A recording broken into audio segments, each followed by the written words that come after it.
Assalamualaikum. So today I'm going to do just very simple recipe, something that you can do it for breakfast or even for some tea time or just to impress some guests if they come across to your home and you are in short time, you can't go to a bakery or something like that. It is a croissant and it's a very simple basic croissant.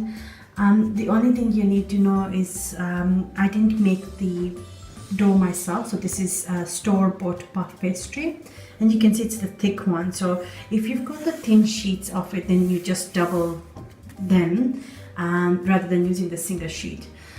With that we also need butter because I'm going to keep it very simple just with butter.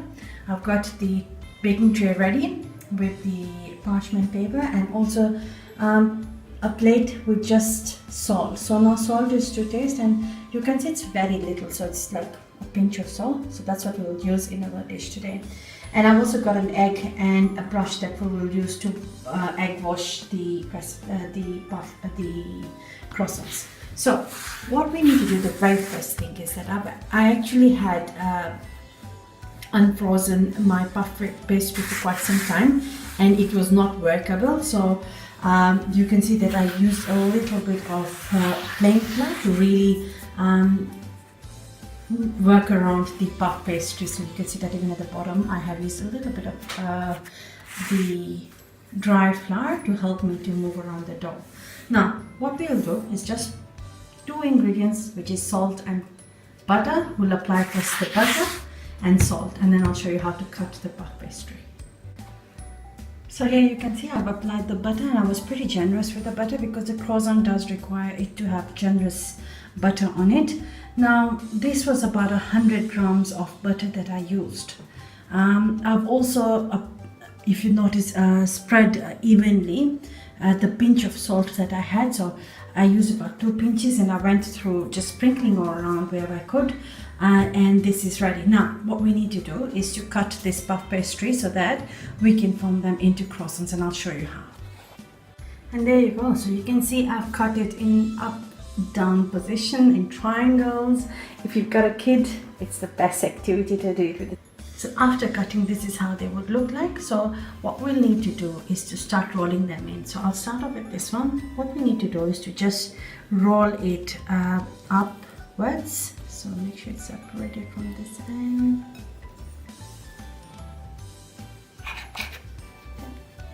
Sorry about that. So roll it upwards and just keep rolling it until you have come to the end of the triangle.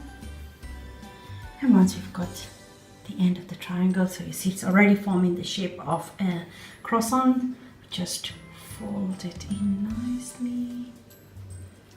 And put it on the baking tray. Now when you're putting it on the baking tray, make sure that you give enough space for them to puff up. I'll complete the rest and I'll show you what to do as next. So there you go. You can see that I've spaced them out well and they have enough space for themselves to puff up. They look like small crabs on my tray at the moment, on the baking tray. I did show you the egg, so I've broken it up and I've beaten it up, and what I'm doing is just going ahead and applying the egg on the puff pastry. So I'll finish applying it on all of them and then I'll be putting them into my oven, which is already preheated at 180 degrees, and we're looking at about half an hour for these puff pastries to be ready. So you can see it doesn't take that long for the puff pastries to cook, and it's a really impressive dish. You can already see it on the tray. It is a very impressive dish, especially if you've got some guests that they're coming and you don't have the time to go to the bakery and to buy something for them. This is something you can whip up, and you can also have other things that you can add in the puff pastry, and I'll be showing that in the future. But this one I just wanted to be a nice plain simple old puff pastry that I wanted to serve with tea.